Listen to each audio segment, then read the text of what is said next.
আমলখি চাহ বাগিচাৰ চাহ ফেক্টৰী যোনটো আছে, সেই চাহ ফেক্টৰীত কাম কৰি থকা অৱস্থাত আমলখি তেঁতুল বস্তিৰ এজন চাহ শ্ৰমিকে মৃত্যু হ'ল আৰু মৃত্যু ঘোষণা কৰিলে জকলাবান্ধা হস্পিটেলত।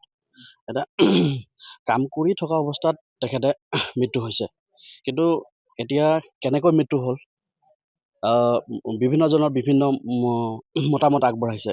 তো সেয়েহে আমি সামগ্ৰী আৰক্ষী প্ৰশাসন আৰু চাংলা আৰক্ষী প্ৰশাসন ইয়াত উপস্থিত আছে আৰু বাগানৰ মেনেজমেণ্টক আমি দাবী জনাইছোঁ যে এই যি মৃত্যু হৈছে শ্ৰমিকজনৰ, এই মৃত্যুৰ উচিত তদন্ত হ'ব লাগিব।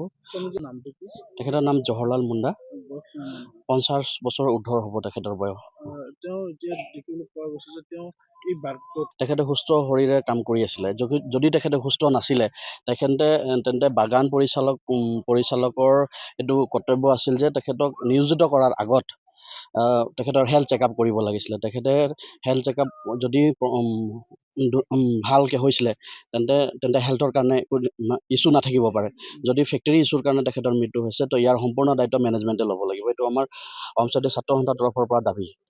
কৰি আছিলোঁ, সি মানে খানা খোৱা ছুটি হ'লো না, সি আগত মই দিলোঁ তাক, সি খাই বৈ মোক ছুটি দিলে, যা তই খাই আহ বুলি ক'লে। তাৰপিছত মই আহি গ'লোঁ, এই ঘৰত আহি ভাত চাত খাইছোঁ। তাৰপিছত শুনিছোঁ যে হস্পিটেলত আনিছে জৱাহৰলাল মুণ্ডা। নাই, এতিয়া আমিতো জানো, চবেই জানো, আমাৰ গ্ৰুপকেইটাই জানো যে তাৰ প্ৰেছাৰ আছে। অলপমান কাম কৰিলে পুৰা মানে ভিজি যায় সি। তেতিয়া আৰু আমি নিজে কওঁ তাক যে পানী তই আৰু খা, যিমান পানী গুচি গৈছে আকৌ পানী খা, তেনেকৈ কওঁ আমি।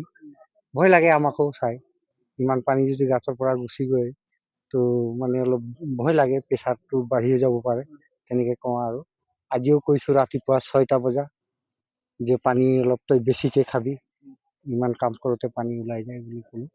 তাৰপিছত আৰু মইতো আহি গ'লোঁ, পিছত খবৰ পাইছোঁ হস্পিটেলত আনিছে যেতিয়া।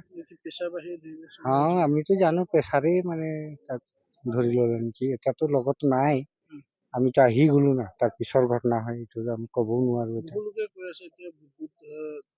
নাই, তেনেকৈ শ্বৰ্ট হ'লেতো আমাৰ কাম কৰাৰ ওপৰতো, লোহাৰ ওপৰতে এজন বহি পাত খোৱালে সিটো আগত মৰিব সিয়েই। এইটো তলত আছিলে না, তলত কাৰণে এতিয়া সেইটো সন্দেহ কৰি লাভ নাই আমাৰ।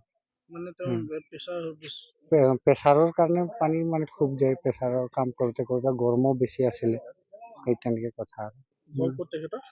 ইয়াতে তেঁতুল বস্তিত। বয়সটোতো ক'ব নোৱাৰোঁ, বেছি হ'ব।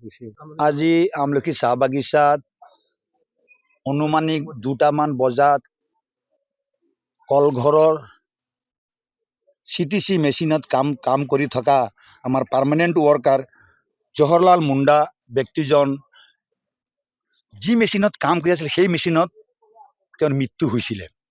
আমি সন্দেহ কৰিছোঁ, অসম চাহ মজদুৰ সংঘ বা আমাৰ শ্ৰমিক ৰাইজে আমি সন্দেহ কৰিছোঁ নিশ্চয় তেওঁৰ মেচিনত ক'ৰবাত লাগি পেলাই আঘাতপ্ৰাপ্ত হৈছে বুলি আমি সন্দেহ কৰিছোঁ।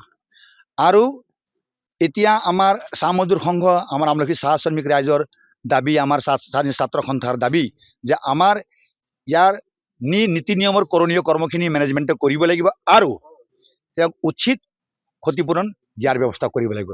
অন্যথা যদি এই কৰ্মখিনি কৰোঁতে যদি কিবা ধৰণে যদি হেমাহি কৰে, তেন্তে আমি অসম চাহ মজদুৰ সংঘই গণতান্ত্ৰিক প্ৰক্ৰিয়াৰে যিকোনো আন্দোলন কাৰ্যসূচী ল'বলৈ আমি বাধ্য থাকিম। আৰু আমাৰ লগত সহযোগ কৰিব সম্পূৰ্ণ অসম জাতীয় ছাত্ৰ সন্থা নগাঁও জিলা কমিটিয়ে।